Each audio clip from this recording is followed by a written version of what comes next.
এবারে জানাবো এক নজরে দৈনিক পত্রিকার শিরোনামগুলো। আমার হাতে প্রথমেই আছে দৈনিক কালের কণ্ঠ। তাদের প্রধান শিরোনাম, শহীদ বুদ্ধিজীবী দিবস আজ, পূর্ণাঙ্গ তালিকা নিয়ে অনিশ্চয়তা।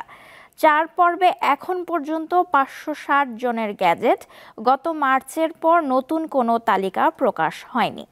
এরপর তাদের আরও একটি শিরোনাম, ইতিহাসে তাদের নাম স্বর্ণাক্ষরে লেখা থাকবে, ডক্টর আনোয়ার উল্লাহ চৌধুরী।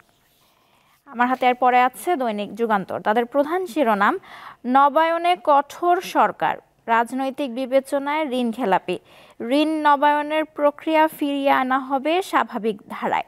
আওয়ামী লীগ সরকারের 15.5 বছরে ব্যাংক খাতে খেলাপি ঋণ নবায়নে ছিল ছাড়ের ছড়াছড়ি। এরপর তাদের আরও একটি শিরোনাম, অন্তর্বর্তী সরকার সমৃদ্ধ বাংলাদেশ গঠনে অঙ্গীকারবদ্ধ, শহীদ বুদ্ধিজীবী দিবসের বাণীতে প্রধান উপদেষ্টা। এরপর আমার হাতে আছে দৈনিক ইত্তেফাক। তাদের প্রধান শিরোনাম, 53 বছরে কেন সংস্কার হলো না, দলগুলোকে জবাব দিতে হবে রিজওয়ানা, প্রয়োজনীয় সংস্কার শেষেই নির্বাচনের রোডম্যাপ। এরপর তাদের আরও একটি শিরোনাম, স্বাধীনতা বিরোধী অপশক্তির ষড়যন্ত্র প্রতিহত করার আহ্বান প্রধান উপদেষ্টার। তাদের আরও একটি শিরোনাম, রাজনৈতিক দলকে প্রতিপক্ষ বানাবেন না, এমন মন্তব্য করেছেন বিএনপির মির্জা ফখরুল।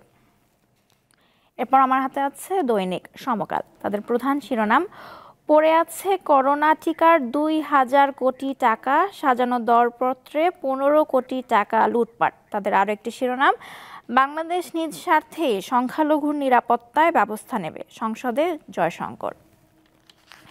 এই ছিল দৈনিক পত্রিকাগুলোর প্রধান শিরোনাম।